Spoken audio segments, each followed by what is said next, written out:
मेरा समय तो वहीं पे है ठहरा हुआ।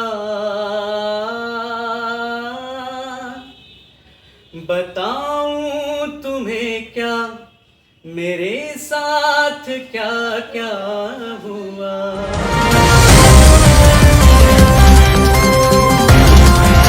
मुस्कुराइए, हम बिहारियों में टैलेंट फुट फुट के बड़ा है। भले टैलेंट की कदर ना हो, लेकिन टैलेंट तो है। चाहे बात करें हमें खेल में हो, चाहे बात कर लें गायकी में हो। एक ऐसा ही लड़का जो इन दिनों सोशल मीडिया पर लगातार वायरल हो रहा है, लेकिन प्लेटफॉर्म नहीं मिल रहा है। प्लेटफॉर्म की तलाश में है, लेकिन उस बंदे ने सोशल मीडिया को ही अपना प्लेटफॉर्म समझ लिया है और अपनी गायकी से लोगों को खुश कर रहा है। तो हम बात कर रहे हैं हिमांशु यादव की, जो कि समस्तीपुर से है और अपनी गायकी से लोगों को खूब लुभा रहे हैं। हमारी संवाददाता ऋतिका प्रिया से खास बातचीत में हिमांशु यादव ने बताया कि उन्होंने शिक्षा कहाँ से ग्रहण किया है। तो आगे के वीडियो में देखिए क्या कुछ हिमांशु यादव कह रहे हैं। ऐसे कलाकार भी उभर के आ रहे हैं जिनको अभी तक प्लेटफॉर्म भी नहीं मिला है। जैसे में अभी हमारे साथ हिमांशु यादव जो कि समस्तीपुर मोहिउद्दीन नगर से जुड़े हैं। पहली बात तो आपका हमारे चैनल में बहुत बहुत स्वागत है। Thank you so much. आपने जो अभी हाल फिलहाल में गाना गाया और बहुत सारे बॉलीवुड के जो भी एक्टर एक्ट्रेस है उन्होंने आपको सराहा। तो आपका कहाँ से ऐसा मतलब स्टार्टिंग से ही आपका मन था कि मैं सिंगर बनूं या फिर अब ऐसा लगा कि मुझे गाना चाहिए? नहीं, मैं बचपन से ही हूँ। जब मेरी उम्र 7-8 साल की थी तब से ही मैं म्यूज़िक में हूँ और मैं अपनी माता जी से सीखा मैंने। और उसके बाद जो है अच्छा, ये गायकी आपकी माता जी से शुरू हुई। आप अपने माता जी का नाम बताएंगे? मेरी माँ का नाम है लल्ली देवी यादव। तो वो मतलब गाती हैं या फिर घर में गाती है या फिर बाहर में भी? उन्होंने अपने टाइम पे सीखा था इलाहाबाद में।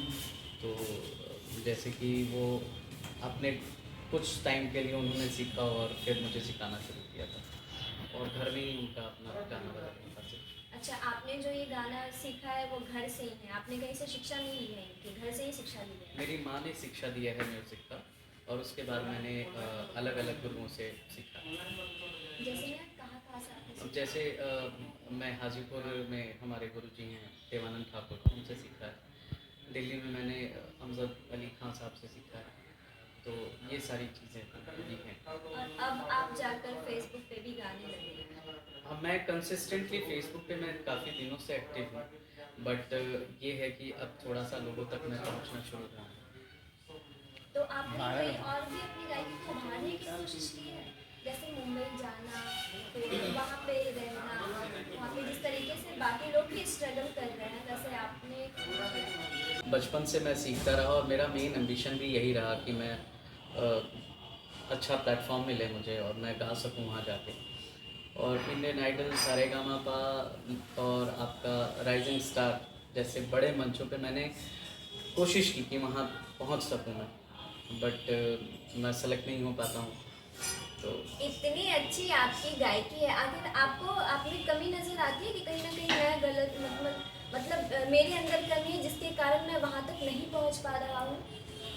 देखिए, मैं अपने से खुद की बड़ाई कभी नहीं करूँगा और हो सकता है कि जो सामने जज बैठे होते हैं उनका नज़रिया कुछ और हो, बट मुझे ऐसा लगता है कि जो मंच पे मैं देखता हूँ वहाँ जो गाते हैं, मैं बड़ाई नहीं कर रहा हूँ अपना, लेकिन मैं वहाँ तक गा सकता हूँ, मैं उस मंच के लायक हूँ, मुझे ऐसा। तो वहाँ पे आपको क्या कह के दबा दिया जाता है? मुझे कुछ एक्चुअली कहा ही नहीं जाता है और लाइक जब भी ऑडिशन देता हूँ मैं, तो मुझे बस ये कहा जाता है कि हम आपको कॉल करके बताएंगे। फिर दोबारा कॉल कॉल नहीं नहीं आता? आता। उसके बाद कभी कॉल नहीं आता तो मैं पलट के फ़ोन भी करता हूँ तो शायद फ़ोन नहीं उठाते हो।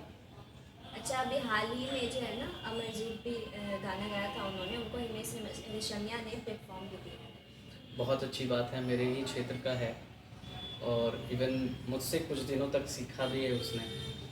तो अच्छी बात है, हम लोग के लिए गर्व की बात है कि वो आगे बढ़ रहा है। तो मुझे तो बड़ा अच्छा लगा कि बड़े प्लेटफॉर्म पे जाके वो गा रहा है। आगे क्या करेंगे? आपकी गायकी ही शुरू से मतलब शुरू से तो रही आपकी, अब आगे भी आप गायकी ही करेंगे या फिर आगे कुछ और ही आपका प्लान है?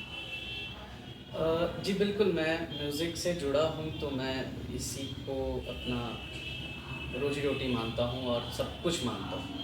जब मैं बचपन से ही सीख रहा हूँ, तो मेरे लिए संगीत ही सब कुछ है। अच्छा, एक बात बताइए, आपने बिहार में कहीं अलग अलग क्षेत्र में भी गाने की कोशिश की है या फिर गाते हैं? देखिए जैसे यहाँ पे बिहार में मुझे बुलाया जाता है, जैसे शादियों के किसी फंक्शन में बुला लिया गया या किसी और ओकेजन्स पे बुला लिया गया, तो मैं इस तरीके से अपने जो है कार्यक्रम रखता हूँ बिहार में। बट वो भी ज़्यादा मतलब मिल नहीं पाता है, तो मैं बहुत सेलेक्टेड, जो बहुत ऐसे लोग होते हैं जो चाहते हैं कि नहीं आप ही आएँ, तो मैं आता हूँ। बिहार में गुण जो है ना उभरता नहीं है, उसको उभारा जाता है। मैं कह सकता हूँ ये चीज़, लेकिन अभी फ़िलहाल तो मैं क्या ही बोलूँ, लाइक आपने हिमांशु जी बहुत सारे ऐसे गाने गाए हैं, तो जो आपने रिसेंट में गाना गाया है, मुझे वो गाना 2 लाइन सुनाएंगे? जी ज़रूर। क्या उस गली में कभी तेरा जाना हुआ,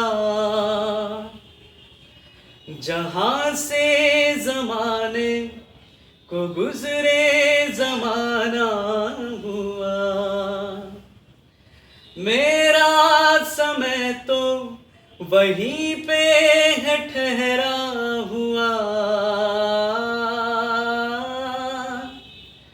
बताऊं तुम्हें क्या मेरे साथ क्या क्या हुआ।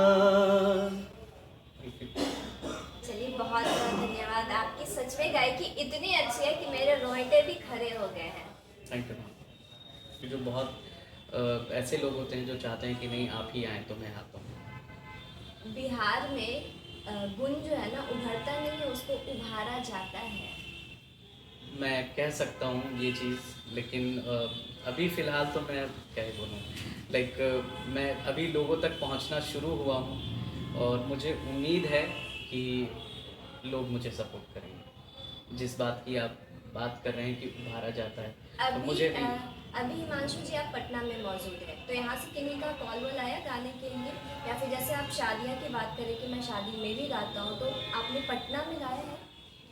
मैं पटना में, जैसा कि मैंने आपको बोला कि मैं बचपन से ही म्यूज़िक में हूँ, तो पहले बिहार सरकार से काफ़ी कॉम्पिटिशन्स होते थे, जैसे युवा उत्सव का होता था, तो मैं अपने अनुमंडल से सेलेक्ट होके मैं अपने जिला स्तर पे जाता था, अपने जिला स्तर से सेलेक्ट होके राज्य स्तर पे मैं आता था। तो मैं जो हमारा ये जो सरकार का जो एक कंपटीशन हर साल होता है, उसमें मैं काफ़ी टाइम से मैं कंसिस्टेंटली रहा। अब मैं पार्टिसिपेट नहीं करता हूँ। मतलब ऐसा क्या रीज़न है कि आप पार्टिसिपेट नहीं करते हो? इसका सीधा रीज़न यही है मैम कि अब रिस्पॉन्सिबिलिटी फैमिली की, जॉब मैं कब करूँगा, कब अपने परिवार को देखूँगा। शादी हो गई है आपकी? जी मेरी शादी हो गई है, मेरी एक बेटी भी है, मेरी शादी हो गई। चलिए, बहुत बहुत धन्यवाद हिमांशु जी। कहने का मतलब यही है कि मैंने कुछ दिन पहले ही कहा था कि बिहार में बेरोजगारी है और उसके साथ साथ गुण वाले लोग भी हैं, लेकिन उस गुण को अभी भी कहीं ना कहीं दबाया जा रहा है। अब बिहारी होना गलत है या उस गुण का होना गलत है, ये तो मैं नहीं कह सकती। फिलहाल अब बने रहें दस्तक बिहार से। धन्यवाद।